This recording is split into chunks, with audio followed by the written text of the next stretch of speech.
On me dit parfois que j'insiste beaucoup trop sur l'importance que j'accorde à la formation en psychopathologie chez les thérapeutes, quel que soit leur intitulé ou leur spécialité. Eh bien, je maintiens que c'est ce qui fait socle et que sans elle, le praticien demeure dans le brouillard de ses interprétations, la plupart du temps biaisé par son histoire personnelle.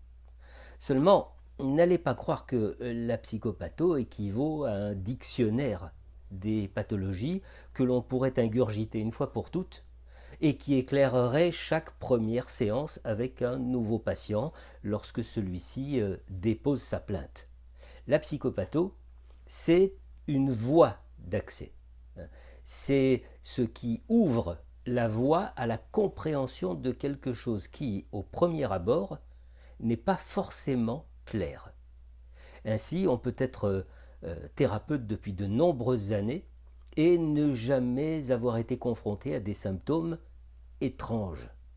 Et pourtant, ça risque de nous tomber dessus un jour ou l'autre, et c'est encore plus dans ces circonstances-là que l'on se rend compte de l'apport irremplaçable de la psychopathologie. Il y a quelques semaines, un collègue ostéopathe oriente vers moi une patiente souffrant de glossodynie. Alors évidemment, on ne rencontre pas la glossodynie à tous les coins de rue. Encore faut-il avoir quelques vagues souvenirs de grec ou de latin pour remonter aux origines, aux racines d'un mot et savoir à peu près de quoi il s'agit. La glossodynie, pour rester simple, c'est le syndrome de la bouche en feu. Il est alors évident qu'en écoutant la patiente préciser ce dont elle souffre, un thérapeute symptomatique va cibler les symptômes évoqués par la malheureuse patiente. Or, la psychopatho nous fait balayer d'un revers de manche la symptomatologie en question. Et pour quelle raison? Eh bien tout simplement parce que après que l'on se soit assuré qu'à l'issue d'un habituellement très long parcours du combattant, il n'y ait strictement aucune étiologie organique, eh bien il ne reste plus qu'à conclure que le corps de cette patiente, et tout particulièrement sa zone buccale, ne puisse utiliser d'autre langage que celui de la douleur, en lieu et place d'un langage fondé sur les mots. Autrement dit, le corps de cette patiente est un corps parlant. Que nous apprend généralement la glossodynie lorsque la patiente a compris cette confusion des langues, comme dirait Ferenczi?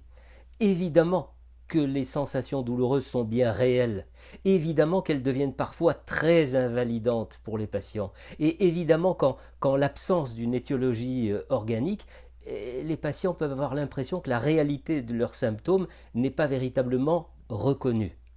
Le plus important, c'est que la glossodynie cache généralement une dépression. C'est même le type du camouflage de la dépression masquée. Et plus précisément, d'une dépression très archaïque, une dépression précoce, qui correspond à la difficulté chez le petit enfant de supporter la première séparation d'avec la mère. Autrement dit, la fin du paradis perdu. Le paradis perdu étant le sein nourricier. Ça, c'est le pétard. Et le pétard peut demeurer très longtemps au fond de la poche, sans se manifester, jusqu'au jour où un événement de la vie va réveiller chez l'adulte le souvenir traumatique de la privation première, du sevrage. La bouche devient alors le siège de l'explosion du pétard. Ça brûle, ça pique, ça démange, ça gonfle.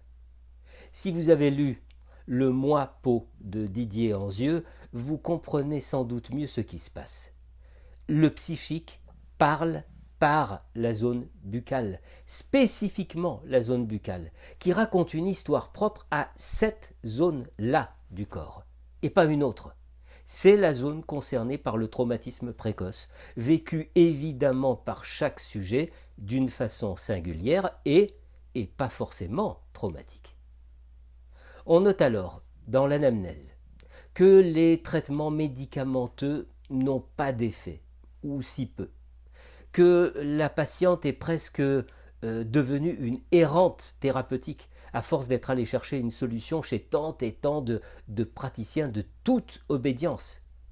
Il faut alors admettre ce constat. Seul un travail verbal, un travail analytique, fondé sur l'association libre, peut être pourvoyeur de sens. C'est par ce biais-là que nous permettrons à la patiente d'accepter, d'accéder aux strates les plus profondes de son inconscient. C'est par un tel travail que la patiente va établir les relations pertinentes avec l'origine de ses symptômes. Il faut que le travail aboutisse à une compréhension de l'impossibilité qu'a eue la pensée d'exprimer des processus psychiques, laissant alors au corps le soin de parler. Alors, la dépression pourra régresser. Alors, selon la passerelle entre psychanalyse et neurosciences, de nouvelles connexions neuronales viendront réparer, en quelque sorte, les représentations aberrantes.